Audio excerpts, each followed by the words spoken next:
This video is going to show and explain what roles each of the 5 biomolecules play in the composition in milk and their nutritional purpose. The biomolecules we'll be focusing on are carbohydrates, lipids, proteins, vitamins and minerals, and non-biomolecular components. Carbohydrates are almost always found in the form of lactase in milk. Lactose is a disaccharide made of glucose and galactose, and it is created through dehydration synthesis. Human milk is approximately 7% lactose by weight, while animal milk is 3 to 5%.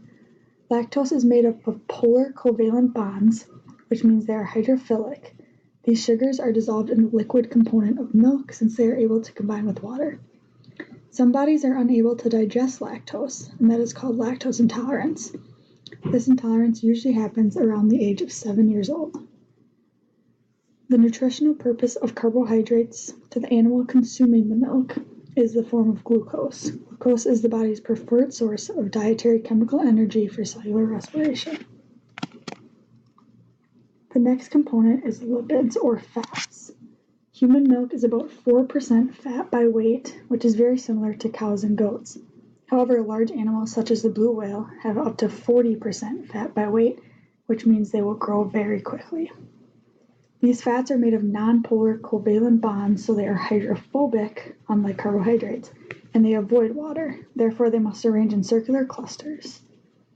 Fats are the biggest contributor to appearance and nutritional value of the milk. It dissolves many rich vitamins such as vitamin A, D, E, and K since they are fat soluble. Fats also provide long-term adipose tissue storage to insulate and protect the body and are important in cell membranes and the production of hormones. There are 2 sections of proteins split into curd or casein proteins and whey proteins. These proteins are made up of chains of 20 types of amino acids composed differently to adapt a distinct 3D shape.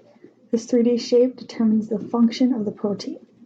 There are 4 different casein or curd proteins in milk that form micelles, or dense packets of proteins that are broken down during digestion to provide amino acids for animals drinking the milk. Caseins also generate peptide hormones as they are broken down that positively regulate metabolic, physiological, and immune function of newborn babies. Whey proteins, on the other hand, have more supportive and protection roles that prevent bacteria growth. These proteins provide essential nitrogen to the body, provide energy, and regulate bodily functions for the individual who is consuming the milk. The next section is vitamins and minerals. Calcium is a major mineral in milk, and the animals use it for bone development and cellular functions such as signal transduction.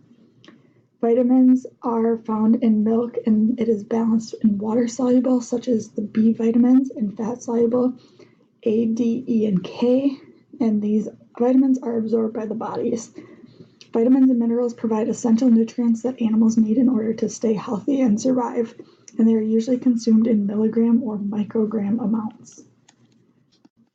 The last section is non-biomolecular components, but they are still extremely important to the human body. Antibodies are defensive proteins that are produced in response to infection with a microbe to help us more effectively fight off the microbe next time we come in contact with it. Some of these antibodies are secreted in milk in order to patrol babies' intestinal tract before they're able to protect themselves. The milk also contains white blood cells for immune function and provides a temporary defense while baby's immune system develops. These together, as in antibodies and white blood cells, help protect the newborns from disease by using things from the mother's body. In summary, there are 5 main components of milk that we get nutrition from: carbohydrates, lipids or fats, proteins, vitamins and minerals, and non-biomolecular components. All of these together give milk the nutrition it has and the structure and function as well.